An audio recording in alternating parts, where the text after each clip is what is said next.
I am standing in the quad of McNeese State University, Lake Charles, and the air is soup. Not poetic soup, not hearty gumbo soup, but the kind of soup you find at the bottom of a garbage can in August, thick with mildew spores and the sour breath of broken air conditioners that never learned how to be cool. Every classroom I enter smells like wet notebook paper and armpit, because the AC units wheeze like dying accordion cats. And when you sit in a plastic chair that has been marinating in 98-degree swamp breath, your thighs start to believe you are being slow cooked for supper. I try to focus on the difference between a Laplace transform and a broken heart, but my brain is literally dripping out of my ears, trickling down my neck like hot candle wax, forming a puddle of useless knowledge at my feet. This is why broken air conditioning is not just uncomfortable, it is academic lobotomy. The professor keeps talking, but his voice is a fly in molasses. The fly cannot save me because the fly is also melting. I look around and every single student has the same glassy salmon eyes, the color of defeat, the color of I paid $50,000 American for this humidity sauna. Imagine paying $50,000 to sit in a diaper of your own sweat. That is what capitalism calls opportunity. I decide to escape to the library because libraries are supposed to be temples of quiet joy. The library here closes at 5 in the afternoon. 5, as in the time when normal humans are still digesting lunch.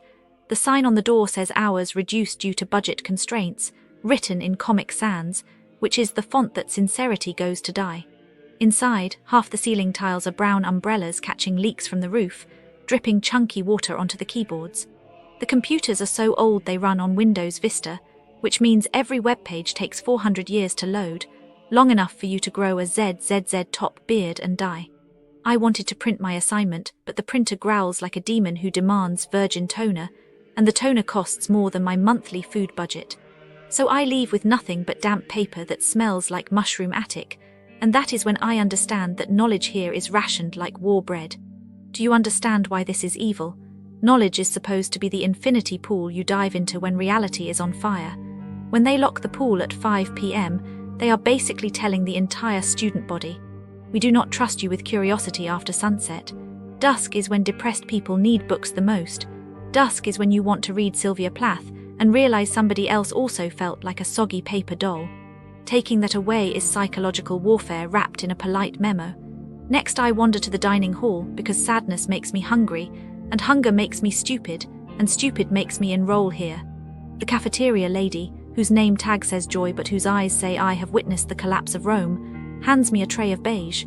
The mashed potatoes are the texture of kindergarten paste, lumpy and pale, like they were mixed with tears and copy paper. The meat patty squeaks when I cut it, a sound identical to a baby mouse being stepped on. I put a piece in my mouth, and it tastes like refrigerator regret and warm lies. Every bite is a reminder that my intestines will now devote energy to this sorrow patty, instead of to brain cells I could have used to solve differential equations. The green beans are so overcooked they look like little jade worms who gave up on life. The dessert is supposed to be chocolate pudding, but it has a skin on top thick enough to write your breakup letter in. I scrape it with a plastic spoon, and the skin folds like a dead accordion. This is why bad cafeteria food is not just gross, it is depression fertilizer. Nutrition affects serotonin. When you feed people wet cardboard, you are literally painting their brains grey. I look around and everyone is chewing in slow motion, like cows watching tea. Ragedy theater.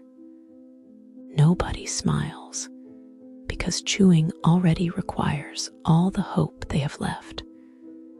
We are all hostages of the same beige, and beige is the color of resignation. After lunch, I need to mail a birthday gift to my mama back home, because I still want my mama to love me. Businesses near McNeese State University, Lake Charles, you know, they are like. Sometimes you think you are safe, but then you hear about things that make you feel not so good. Like there was this big scam at Walmart stores where bad people from far away came and lied to get money and stuff. They pretended to be someone else, used fake papers, and just took things. It is so sad because the workers did not know, you know?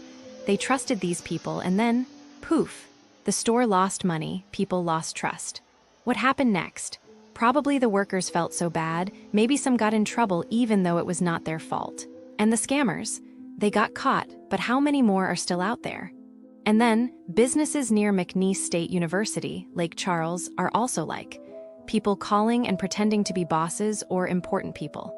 They trick workers into giving them secrets or changing things in the store computers. It is so obvious when you think about it, but when you are working, you just want to be helpful, you know? So they fall for it.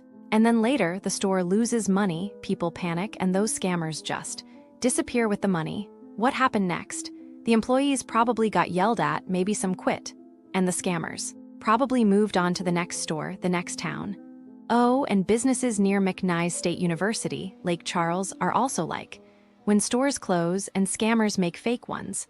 Like, they say everything must go, but it is a lie. Tourists come, excited for deals, give their money, and then nothing. No stuff, no refunds, just gone. What happened next? The tourists probably cried, got angry, maybe called the police, but what can they do? The scammers are already gone.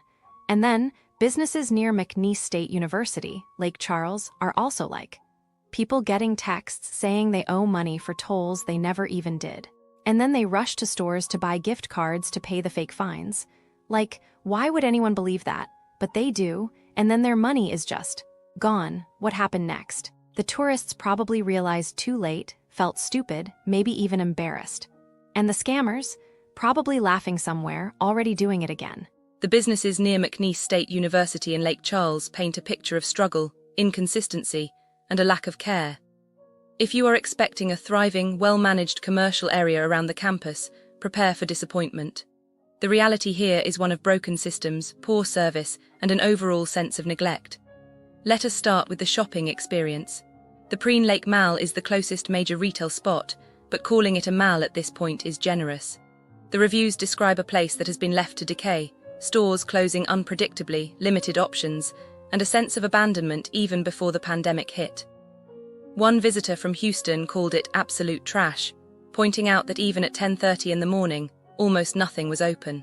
Another shopper warned about stores sneaking extra charges onto receipts, particularly at the candy shop. The mall's downfall is not just about economics, it is about management that does not seem to care. The food court is the only part still functioning, and even then, mothers have to breastfeed their babies near toilets because that is where the designated area is placed. This is not just bad business, it is institutional apathy. Then there are the spas and salons, and Scarborough's Salon Day Spa is a perfect example of how not to run one. Customers report uneven eyebrow waxing, swollen lips from poor technique, and massages so weak they leave you needing another massage. The real problem, though, is the inflexibility. One healthcare provider expressed frustration over the salon refusing to operate on Saturdays, despite this being standard in the industry. Instead of adapting, management clings to rigid policies, even cancelling appointments last minute without so much as a call. If you value your time and your appearance, this is not the place to trust. Dining near McNeese is equally disappointing. Orinoco restaurant promises Latin flavors but delivers frozen meals at high prices, paired with painfully slow service. One family waited over 2 hours for their food, only to find out desserts they never received were still on the bill. Another customer described margaritas so bad they refused to finish them, yet were still charged. Even finding the restaurant is a challenge, with multiple reviewers driving to the listed location, only to find nothing there. The lack of English-speaking staff only adds to the confusion, making basic ordering a gamble. For coffee lovers, the Buzz Coffee and More should be a sanctuary, but instead, it is a place of inconsistency and strange hostility. One patron was publicly humiliated by the owner for simply sitting quietly with a book. Others report burnt-tasting drinks, cold hot chocolates, and a baffling autocorrect system where names on orders are changed without explanation, leading to long waits for the wrong items.